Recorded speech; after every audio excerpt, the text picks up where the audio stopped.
Hey guys, what's up? Welcome to the cutting room. This channel is all about indie horror, and the films, the good, the bad, and the ones that deserve way more attention than they have gotten.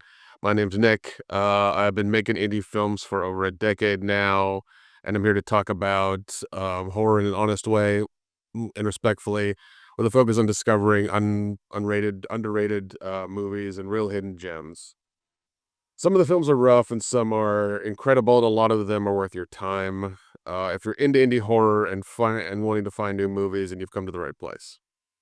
So let's get this started, and let's talk about Gracie. Gracie is a 2006 movie that's just come out. It is Gracie is a psychological thriller about the horrific cost of obsessive love. While Vincent strives to lead a normal life and hides his mentally ill sister Gracie from the world, Gracie secretly eliminates anyone she believes threatens their fragile existence. As Vincent's relationship with Meredith grows, Gracie's jealousy erupts into a brutal death spree that leaves bodies hidden, police closing in, and sanity unraveling when the truth surfaces. Vincent must face the reality of the monster he created and the horrifying fact of finally letting her go. This um this movie has just come out from the Wages of Sin guys, actually. Um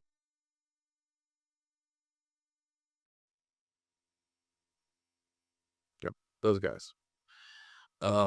It was written and directed by Eric Poe, Wages of Sin, cinematography by Dan Beck. Um it was really, really good. Let me go through some of the details of the movie. Let's see here. We do get, like, in the opening scene, we do get our first shot of Gracie. She's chasing a guy out of a bar, a construction worker. And he gets kind of frazzled because he's drunk and doesn't know what's happening. Um, we get our first death with this Gracie just beating the crap out of this construction worker with a crowbar. And her crowbar is like her weapon of choice. That's the whole thing you see throughout the movie that she uses to, off people with. From there, we go to the real story, which is in this office building where we meet Meredith, who appears to be the boss's assistant, and Vincent, an overweight, middle-aged man who's a bit of a recluse and avoids confrontation and people in general. Like, he comes into the office and sneaks in and sits down, at his desk. Um, in general, Meredith seems to find Vincent endearing or attractive in some way. Like, she kind of like makes herself talk to him a lot throughout the movie. There's Jack, who's a pseudo alpha male of the office, who sees Vincent's interest in Meredith and as an intrusion to his territory. We do see, yeah, Jack is basically the jackass of the office. We encounter him a lot throughout the movie. Um, After that, we get to one of a really fun scene where you get a political canvasser who goes door to door, campaigning for an upcoming mayoral election or governor election, whatever it is. He ends up at Grace's house. She lets him inside, and awesome. Later, she's trying to dig up or pull up the wooden floor in the basement, which wakes Vincent up. He's very upset because Gracie's killed another person. Now he's trying to hide the body again. He's extremely frustrated and is clearly not happy. And this seems to be, I guess, a common thing with Gracie that he has to keep doing because I guess she keeps messing up and he has to keep, like, um, helping her out and everything. So there's that. Let's see. We do have the detective as well. We are introduced to our Detective Hermione Jones. She's looking into missing persons cases. Her partner finds a body, and one of the cases gets pulled off the wall. She starts investigating other disappearances in the area because there seems to be a string of them, that are connected.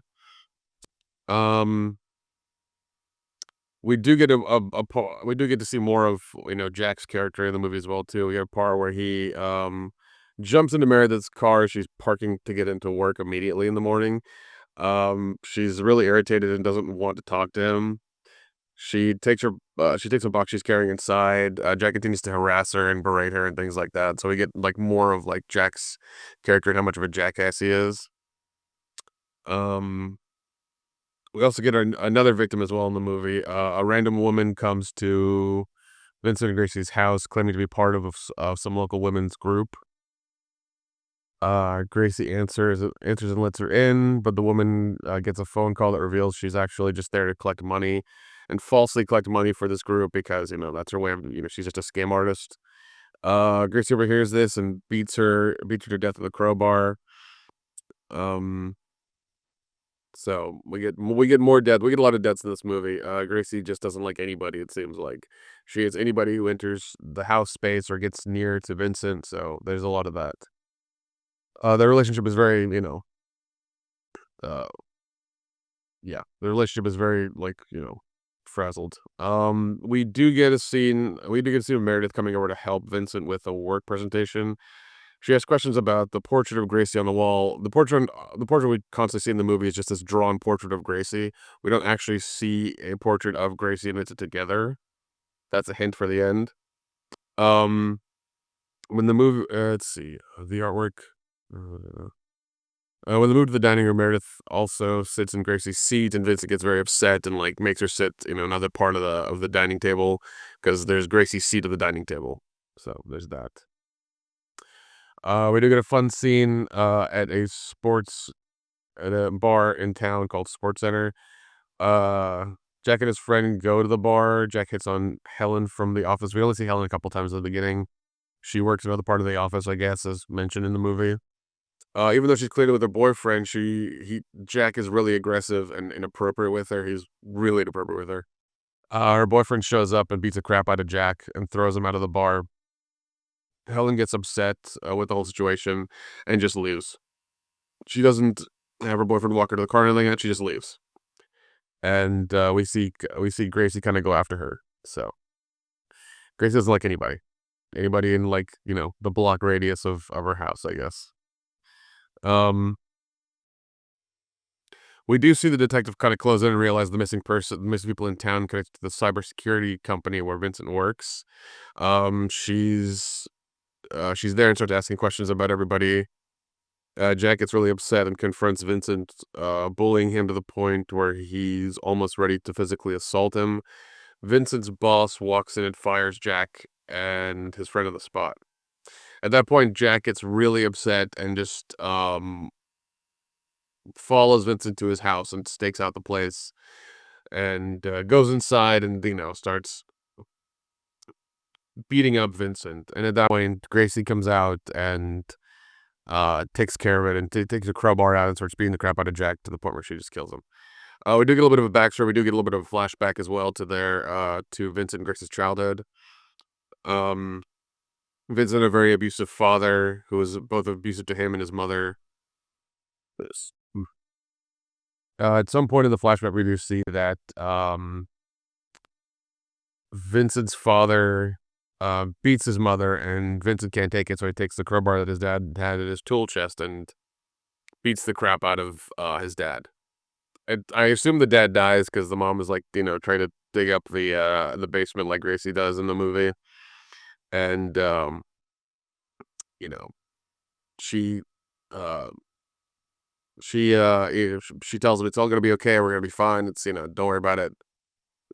And he makes and she puts a picture near his room or in his room that is of Gracie, the drawn picture we see throughout the movie.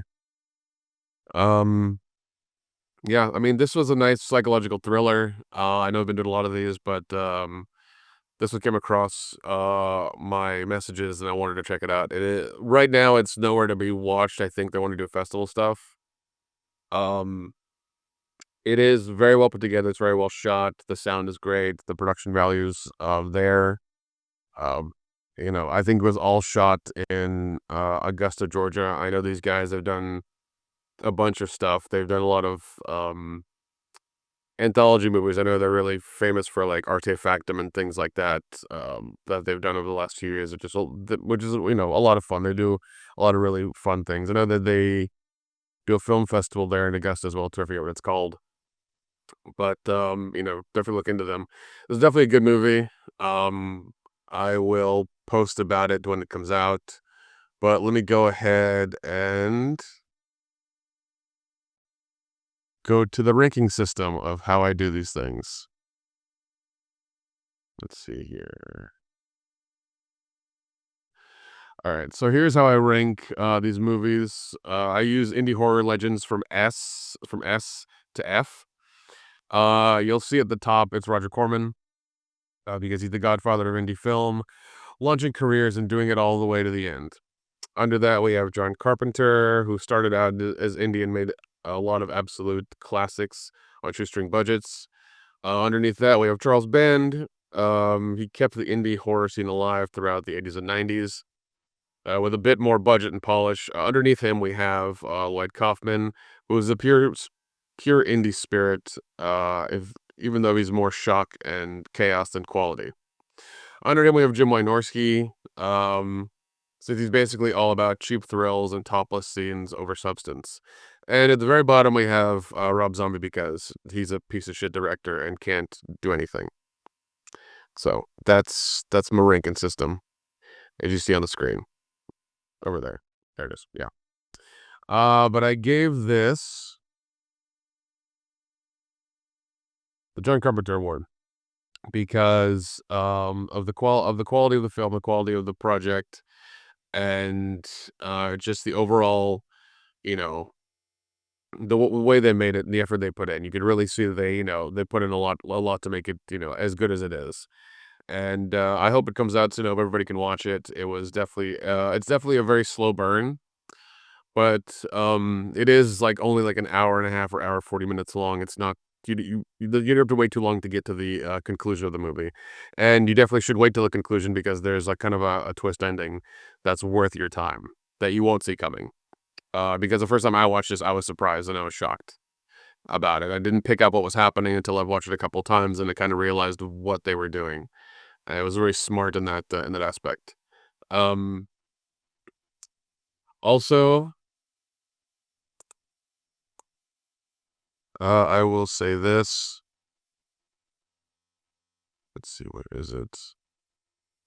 Um, Besides this being another movie with John Devlin, who does an amazing who plays Jack, who plays the alpha male of the office and is kind of a jackass. We also have the lovely and famous Misty Monday, aka Aaron Brown, however you do that, who's also in this, who plays Gracie, and she does an amazing job in this.